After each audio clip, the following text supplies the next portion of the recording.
نبي عظيم خلقه الخلق الذي له عظم الرحمن في سيد الكتب. به الله أنجانا من الشرك والردى ومن عمل الشيطان والجبت والنصب، وأدخلنا في خير دين يحبه ويرضاه دين الحق، فالحمد للرب.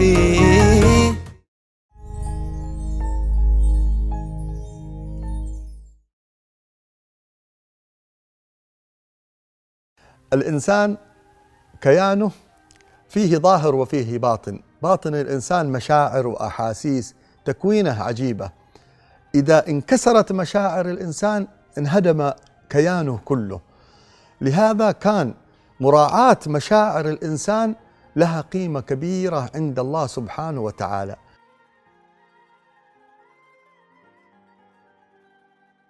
سيد الخلق وأفضل الخلق أخلاقا سيدنا رسول الله صلى الله عليه وسلم أكثر الناس تفقدا لأصحابه. في كثير من المواقف كان يرى صلى الله عليه وآله وصحبه وسلم الحاجة في عين الإنسان قبل أن يتكلم بها. مر في يوم من الأيام فوجد جابر بن عبد الله ورأى في وجهه الانكسار، لأن جابر بن عبد الله استشهد أبوه في غزوة أحد، وترك على ظهره دين، وترك له بنات أي يتامى، وهذا الشاب صغير في مقتبل العمر يمشي مهموم في الطريق. نظر إليه صلى الله عليه وسلم قال: يا جابر ما لي أراك منكسرا؟ هذه اللمسة، هذا السؤال بحد ذاته من الكبير إلى الصغير، من المسؤول المدير للموظف الصغير، من الأب للابن. دائما السؤال والتفقد هو بحد ذاته فائدة كبيرة وأجر عظيم وجبر للخاطر. قال: يا رسول الله توفي أبي وترك لي دين وبنات. قال له: يا جابر، رفعه إلى محل لينسيه الهم.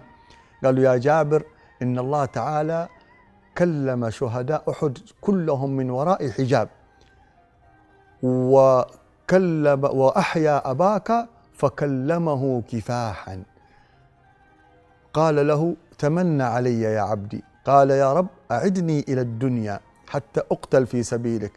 فقال الله سبحانه وتعالى: أنهم إليها لا يرجعون، أي أنني كتبت أنه لا يعود أحد إلى هذه الدنيا، ولكن هذا الأجر قد كتب. فنسي جابر هذا الهم ونسي هذا الغم الذي داخله بهذه الملاطفة. جاء في الحديث عن الحبيب صلى الله عليه وآله وصحبه وسلم: أفضل الأعمال سرور تدخله إلى قلب مسلم. أفضل الأعمال سرور تدخله إلى مسلم. هذا السرور ربما يحصل بكلمة، والناس أحيانا تستصغر هذه الكلمة. ربما هذه الكلمة بدلت حياة إنسان كامل، ربما خرجت إنسان من أزمة، من حفرة، لأن هذا الانكسار ولأن الهم ربما يخيم على الإنسان مثل الشبكة التي تكتمه، فربما تأتي كلمة تفتح له باب وتجدد حياته. ربما بعض الذي حوالينا يحتاج إلى جبر الخاطر، يمكن الزوجة، يمكن الأم أو الأب، يمكن بعض أبنائنا، بعض أقاربنا، جيراننا، يمكن الحارس الذي في العمارة سنوات وأنا ساكن في هذه العمارة وهو يعمل، ما فكرت يوم أسأله عن ولده أو أعطيه هدية أو أقول له كلمة طيبة. اعتدت أني أخرج أركب السيارة، يعني إذا أشرت على إشارة هكذا، إشارة المستعجل، أعتبر أن هذا من كريم أخلاقي. لهذا أخبرنا رسول الله أن الكلمة طيبة صدق. كلمة الواحدة قد تكون صدقة، بل ربما تزيد على صدقات الأموال الكثيرة، لأنها تحيي إنسان وتعالج مرض إنسان كامل.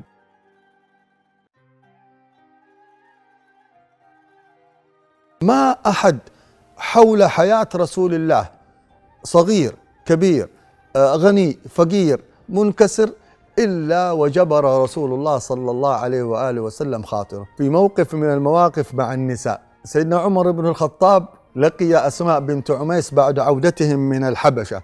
هؤلاء جماعة من الصحابة عانوا معاناة كبيرة، ذهبوا إلى الحبشة في أول أيام الإسلام وبقيوا سنوات طويلة، وهاجر رسول الله إلى المدينة ومرت 7 سنوات في المدينة، ثم عادوا أيام خيبر. رأى سيدنا عمر أسماء فقال لها: يا أسماء أنتم أهل السفينة؟ قالت: نعم.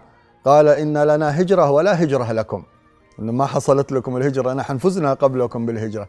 فانكسر خاطرها وانكسرت نفسها، وذهبت إلى النبي صلى الله عليه وآله وسلم وهو جابر الخواطر. ما خرج أحد من عند رسول الله إلا مجبور الخاطر بأي حال من الأحوال. جاءت مكسورة فرأى رسول الله فيها ذلك، قالت: يا رسول الله ما سمعت ما يقول عمر؟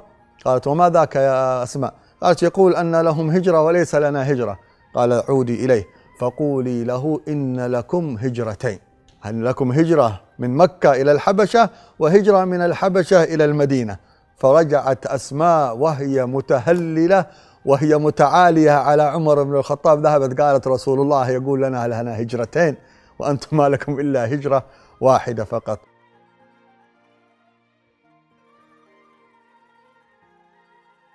كلنا نحتاج إلى جبر خاطر. دائما تشوف الشيبان الكبار في السن لما تعمل شيء يقول لك: روح الله يجبر خاطرك. دائما هذه دعوة متكررة على ألسن الطيبين والصالحين، لأن الجزاء من جنس العمل. أنت ربما إنسان بسيط، إنسان في الشارع، لو فتحت باب سيارتك وخرجت وسلمت عليه، لو إنسان رأيت فيه شيء من الحزن فكلمته: يا كيف حالك فلان؟ إن شاء الله طيب، إن شاء الله خير، ما عندك مشكلة؟ ما عليك، إن شاء الله بخير. مريض تعبان الناس كلهم يفجعوه: كيف قالوا لك؟ انتبه ترى كذا. جيت دخلت عليه قلت له: لا ما شاء الله ما فيك إلا الخير وما قدامك إلا الخير، إن شاء الله تربي عيالك وتزوج عيالك. هذه الكلمات يا جماعة الكلام هذا بلاش، ما نخسر فيه شيء، لكنه ربما هذه الكلمة بدلت حياة إنسان كامل.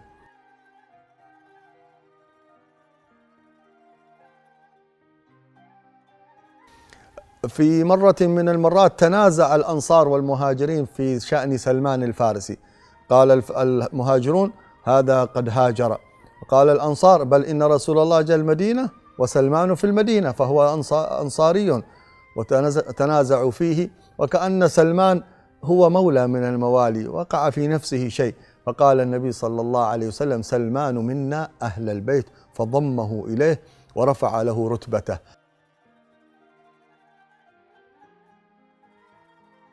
سيدنا محمد يحب أمته محبة لا يمكن أحد يتصورها. إذا جبرنا خاطر واحد من أمته إن شاء الله تعالى نحوز على شفاعته يوم القيامة، فيجبر خاطرنا يوم الحاجة الكبيرة لجبر الخواطر، ويجبر الله سبحانه وتعالى خواطرنا.